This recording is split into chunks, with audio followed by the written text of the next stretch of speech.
மகிமைப்படுவதாக. இதனால் இந்த காலவேளையிலே கர்த்தர் நம்மை அவற்றை பலப்படுத்தும்படியே நமக்கு தருகிற வார்த்தை மீகா தீர்க்கதரிசன புஸ்தகம் அதனுடைய 4வது அதிகாரம் அதனுடைய 2வது வசனம்.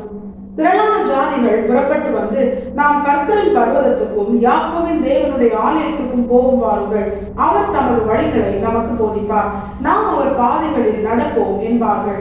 ஏனெனில் சியோனிலிருந்து வேதமும் எருசலேமிலிருந்து கர்த்தரின் வசனமும் வெளிப்படும். கர்த்தரை பரிசுத்த நாமம் மகிமைப்படுவதாக.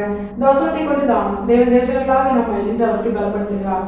இந்த வசனம் தேவ பிள்ளைகளாகி நாம் ஒவ்வொருவருடைய அனுபவமாக வாழ்க்கையாக இருக்க வேண்டும் என்று கர்த்தர் நம்மோடு கூட எச்சரித்து உணர்த்துகிறார். இது கர்த்தருடைய வாஞ்சை. நானும் நீங்களும் கர்த்தருடைய நிருபங்களாக இருக்கிறோம் என்று பவுலை கொண்டு பரிசுத்த ஆவியானவர் எழுதி கொடுக்கிறார். இந்த வசனத்தை புரியுற மாதிரி சிம்பிளா சொல்லணும்னா, திரளான ஜனங்கள் தேவ சமூகத்தில் வந்து கர்த்தரை ஆராதிக்கவும் கர்த்தரை மகிமைப்படுத்தவும் கர்த்தருடைய ஜனமாக தங்களை அர்ப்பணிக்கவும் ஆண்டவராகிய இயேசு கிறிஸ்துவை சொந்த ரட்சகராக ஏற்றுக்கொண்டு ரட்சிக்கப்பட்ட தேவ ஜனங்களால் அவருக்காக காத்திருக்கவும் அவருடைய வருகைக்காக ஆயத்தமாகவும் மற்றவர்களை ஆயத்தப்படுத்தவும், இப்படி எல்லா ஜனங்களும் ரட்சிக்கப்படுகிற கர்த்தருக்கு பிரியமான ஒரு காரியம் நடக்க வேண்டுமானால் தேவஜனங்களாகி நாம் என்ன செய்ய வேண்டும் தெரியுமா? இந்த வசனத்தின் கடைசி பகுதி அதை தெளிவாக சொல்கிறது. சியோனிலிருந்து வேதமும் எருசலேமிலிருந்து கர்த்தருடைய வசனமும் வெளிப்படும் என்று. எப்பொழுது சியோனிலிருந்து வேதமும் எருசலேமிலிருந்து கர்த்தரின் வசனமும் வெளிப்படுகிறதோ அப்பொழுதுதான் அதை சூழ்ந்திருக்கிற திரளான ஜனங்கள் கர்த்தருடைய ஆலயத்திற்கு தேவ சமூகத்திற்கு வந்து கர்த்தரை ஆராதித்து அவரை தேவனாக ஏற்றுக்கொண்டு அவரை அறிந்து அவரை ஏற்றுக்கொண்டு அவருடைய ஜனமாக தங்களை அர்ப்பணிப்பார்கள். இன்னும் புரியுற மாதிரி சொல்லணும், சியோனும் எருசலேமும் எது உணர்த்துகிறது தெரியுமா? ரட்சிக்கப்பட்ட தேவ ஜனங்களாகிய நம்மை தான் உணர்த்துகிறது. தேவ விரும்பி வாசம் பண்ணும்படியாக தெரிந்து கொண்ட ஸ்தலம் தான் சியோன், மகாராஜாவின் நகரம் தான் எருசலேம் என்று வேதம் சொல்கிறது. இரண்டு காரியமும் ரட்சிக்கப்பட்ட தேவ ஜனங்களாகிய நம்மை தான் அது வெளிப்படுத்துகிறது. எப்பொழுது ஒரு தேவ பிள்ளையின் வாழ்க்கையிலிருந்து கர்த்தருடைய வசனமும் கர்த்தருடைய வேதமும் வெளிப்படுகிறதோ அப்பொழுது அவர்களை சுற்றிலும் இருக்கிற எல்லா ஜனங்களும் ஜாதிகளும் கர்த்தரை அறிந்து கொள்வார்கள். அறிந்து கொள்வது மட்டுமல்ல, அவருடைய ஜனமாய் மாறுவார்கள். கர்த்தருடைய ஆலயத்தில் வந்து ஆராதிப்பார்கள். அதனால்தான் சீஷர்களை பார்த்து ஆண்டவர் சொல்றாரு, நீங்கள் புறப்பட்டு போய் எல்லாரும் என்ன பண்ணுங்க, சுவிசேஷத்தை பிரசங்கியுங்கள். அப்படி பிரசங்கித்து எல்லாரும் என்ன பண்ணுங்க, சீஷர்களாய் மாற்றுங்கள். பிதா குமாரன் பரிசுத்த ஆவியினாலே ஞானஸ்நானம் கொடுங்கள்.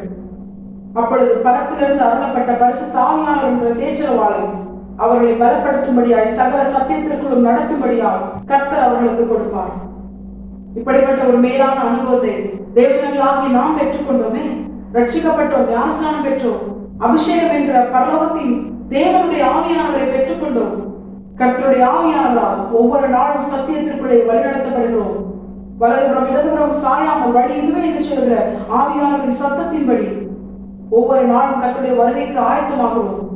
அப்படி ஆயத்தமாகிற நம்மை கொண்டு மற்றவர்களையும் ஆயத்தப்படுத்த வேண்டும் என்பதுதான் கர்த்தருடைய திட்டம், அவருடைய வாஞ்சை, விருப்பம், ஆசை எல்லாமே. தேவஜனங்களாகிய நாம் என்ன செய்யணும் தெரியுமா? நாமும் சுவிசேஷத்தை பிரசங்கிப்பது நம்மேல் விழுந்த கடமை என்பதை உணர்ந்து நம்மிலிருந்து கர்த்தருடைய வேதமும் கர்த்தருடைய வசனமும் வெளிப்படத்தக்கதாக நம்முடைய வாழ்க்கை மாற நாம் நம்மை அர்ப்பணிக்க வேண்டும். நம்மை காண்கிறவர்கள், நம்மோடு கூட பழகுகிற ஜனங்கள், பேசுகிற ஜனங்கள், ஐக்கியம் வைக்கிற ஜனங்கள், இவர்கள் நம்மிலே கிறிஸ்துவை பார்க்க வேண்டும், கர்த்தரின் வசனத்தை பார்க்க வேண்டும். நம்முடைய வாழ்க்கை கர்த்தருடைய வசனமாக இருக்குமே ஆனால் நிச்சயமாக நம்மை சூழ்ந்திருக்கிற ஜனங்களும் கர்த்தரை அறிந்து கொள்வார்கள், கர்த்தரை ஏற்றுக்கொள்வார்கள். அது மாத்திரமல்ல, கர்த்தருடைய ஆலயத்திலே நாட்டப்பட்ட பச்சையான ஒலிவ மரமாய் தேவஜனங்கள் ஆகிய நம்மை போல அவர்கள் மாற கர்த்தர் கிருபை செய்வார். தேவ சமூகத்தில் வந்து கர்த்தரை ஆராதிப்பார்கள், கர்த்தரை விட்டு விலகி செல்ல மாட்டார்கள். இப்படி நம்மை கொண்டு மற்றவர்களை ஆயத்தப்படுத்துதான் தேவஜனங்களாகி நம்மை பார்த்து கர்த்தர் சொல்கிறார், நம்மிலிருந்து கர்த்தருடைய வசனமும் கர்த்தருடைய வேதமும் வெளிப்படுவதே கர்த்தருடைய நோக்கம் என்று.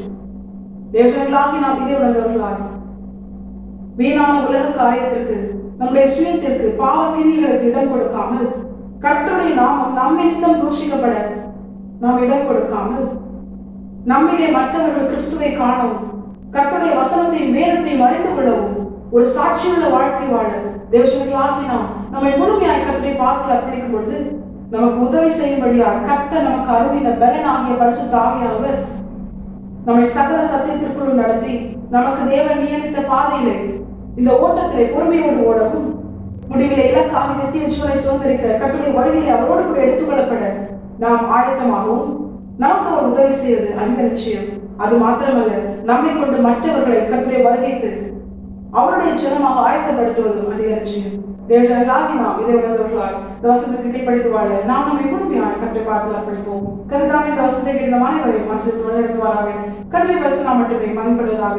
மாரநாதா இயேசு வருகிறார். ஆயத்தமாக உங்களை ஆயத்தப்படுத்துவோம். ஆமென். பலன் ஒன்றுமில்லை என்று நான் அறிவேன், அவர் பலன்